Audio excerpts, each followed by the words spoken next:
Le masque est sûrement un des objets les plus emblématiques de l'art africain. Mais en fait, à quoi sert-il? À faire des soirées déguisées? C'est ce que nous allons voir maintenant.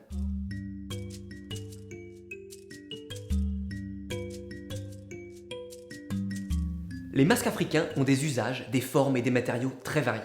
Mais leur signification profonde est toujours la même et revêt une double dimension. Une dimension religieuse, au sens premier du terme, qui relie deux mondes, celui des vivants et celui des esprits. L'exhibition des masques met en scène, comme au théâtre, les événements remarquables qui se sont produits à l'origine du monde et qui ont abouti à l'organisation de la société. Parfois, les masques racontent les faits et gestes des héros fondateurs, de clans et de royaumes. La deuxième dimension des masques est sociale.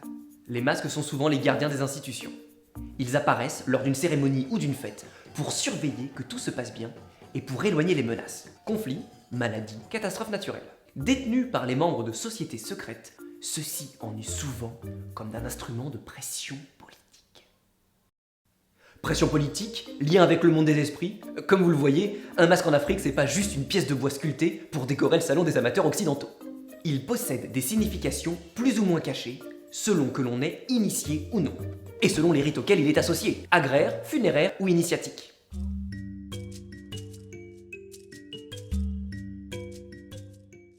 Bois, fibres, métal, ivoire ou os, les masques d'Afrique ont également une étonnante diversité de formes.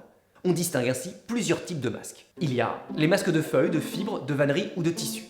Considérés comme les plus anciens et les plus sacrés, ils sont très beaux à voir évoluer, comme chez les bobos et les bois du Burkina Faso.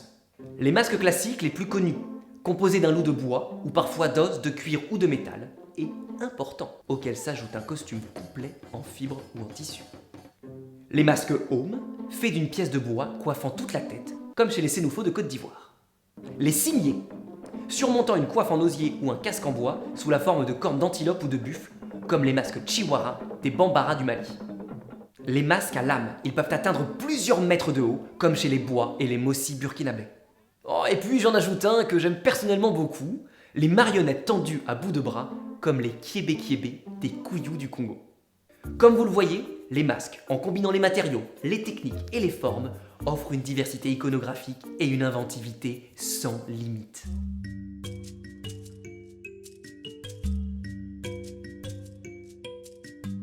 Mais surtout, avant toute chose, un masque africain prend tout son sens quand il est porté et qu'il évolue spatialement.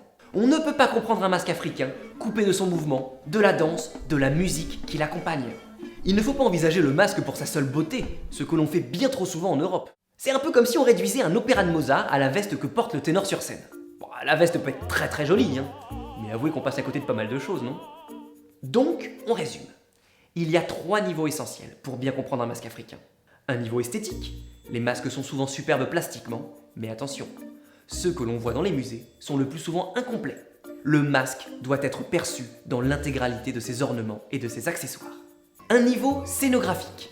Porté lors des cérémonies et des réjouissances publiques, le masque s'accompagne de musique, de chant, de danse, le tout étant très codifié. Et enfin, un niveau social. Le masque joue un rôle social pour la collectivité à laquelle il s'adresse. Garant des institutions, il initie, il surveille, il protège. Pensez-y la prochaine fois que vous êtes face à un masque africain. Il peut vous émouvoir par sa beauté plastique, mais n'oubliez pas, sous l'enveloppe matérielle, la force de son expression symbolique et poétique.